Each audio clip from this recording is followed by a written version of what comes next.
তৈরি হয়ে গিয়েছে। আমাদের নজর থাকবে আপাতত। তোমাকে ধন্যবাদ সৌভিক। দুয়ারে সরকার ক্যাম্প কেন হয়? দুয়ারে সরকার ক্যাম্প হয় তার কারণ সাধারণ মানুষ তাদের পরিষেবায় তারা পান না, যেখানে গিয়ে তারা কখনো বার্থ সার্টিফিকেট, কখনো রেশন কার্ড, কখনো লক্ষ্মীর ভান্ডার, নানা কার্ডের সুযোগ এবং নথিভুক্তকরণ পান। আজ তারকেশ্বরে যারা দুয়ারে ক্যাম্পে শিবিরে গিয়েছিলেন তারা একটা নজিরবিহীন ছবি দেখলেন। তারা দেখলেন মানুষকে পরিষেবা দিতে চেয়ে তৃণমূলের দুটো গোষ্ঠীর মধ্যে ব্যাপক কোন্দল বেঁধে গেল। কারা মানুষকে পরিষেবা দেবেন এই নিয়ে শুরু হলো কোন্দল। আর কোন্দল এমন জায়গায় গিয়ে পৌঁছলো যে এক তৃণমূল নেতা তার কোমর থেকে আগ্নেয়াস্ত্র বার করে তাক করে ধরলেন মানুষের দিকে। কি হয়েছিল, কি বলছেন সেখানকার সাধারণ মানুষ, শুনুন আগে।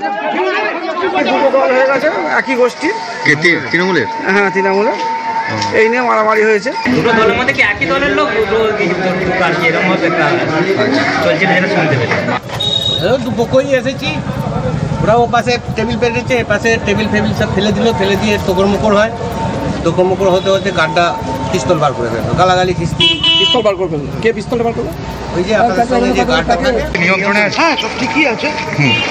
ছোটোখাটো সমস্যা হয়েছিল, আসলাম আসার পরে ভিতরে কোনো পলিটিক্যাল লোক থাকবে না, জয়েন্ট ভিডিওতে বললো কারা কারা থাকতে পারবে তারাই থাকছে। স্যার আর্মস ছিল তো তাদের কাছে? হ্যাঁ আমি একজনের সাথে সিকিউরিটি।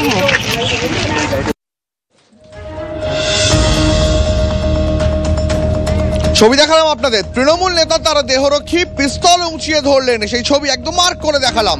আমাদের সহকর্মী তারকের থেকে সনৎ মাঝি রয়েছেন আমাদের সঙ্গে। সনৎ, পরিস্থিতি কোন জায়গায় গিয়ে পৌঁছলে তৃণমূলের দুটো গোষ্ঠীর মধ্যে এমন কোন্দল হয় যে এক তৃণমূল নেতার দেহরক্ষীকে তার কোমর থেকে আগ্নেয়াস্ত্র বার করতে হয়? দেখো দীপদা, তোমাকে প্রথমেই আমি যেটা জানাবো যে তারকেশ্বরের যে নাইটা মালপাহাড়পুর গ্রাম পঞ্চায়েত, এখানে কিন্তু দীর্ঘদিন অর্থাৎ বাম জামানা থেকে কিন্তু এখানে একটা গোষ্ঠীদ্বন্দ্ব চরম, এবং এখানে বোমা বন্দুক বিভিন্ন ধরনের অস্ত্রশস্ত্র নিয়ে গোষ্ঠীদ্বন্দ্ব প্রকাশে এসেছে বারবার। এবং আজকে যেটা দেখা গেল যে তৃণমূলের দুটি গোষ্ঠী, অর্থাৎ যে দুয়ারে সরকার ক্যাম্প, যে ক্যাম্পে সাধারণ মানুষ গিয়ে পরিষেবা নেবে, সেই পরিষেবা নেওয়ার জন্য অর্থাৎ সাধারণ মানুষকে সুষ্ঠুভাবে পরিষেবা দেওয়ার জন্য সেখানে টেবিল পাতে দুই গোষ্ঠী, অর্থাৎ তৃণমূলের দুটো গোষ্ঠী, এমনটাই কিন্তু দাবি করছে স্থানীয়রা। এবং তাদের যেটা অভিযোগ যে যখন তারা নিজেদের মধ্যে টেবিল পেতে কে পরিষেবা দেবে এই নিয়ে কিন্তু তাদের মধ্যে একটা দ্বন্দ্ব তৈরি হয়। এবং সেখানে দেখা যায় যে স্থানীয় যে পঞ্চায়েত উপপ্রধান আছে, সেই পঞ্চায়েত উপপ্রধানের যিনি দেহরক্ষী তিনি পিস্তল বার করেন। অর্থাৎ এমন পর্যায়ে পরিস্থিতি পৌঁছে গেছে যে দেহরক্ষীকে পিস্তল পর্যন্ত বার করতে হয়েছে। যদিও এই বিষয় নিয়ে যখন আমরা পঞ্চায়েত উপপ্রধানের সঙ্গে কথা বলি, পঞ্চায়েত উপপ্রধান যেটা দাবি যে তার দেহরক্ষী যাতে করে তার যে পিস্তল বা বন্দুক সেটা যাতে ছিনিয়ে কেউ না নেয় সেই জন্যই কিন্তু তিনি বার করেছিলেন। পাশাপাশি তার যেটা অভিযোগ যে এখানে গন্ডগোল পাকাতে এসেছিল, যারা গন্ডগোল তৈরি করেছিল তারা হচ্ছে বিজেপির লোকজন।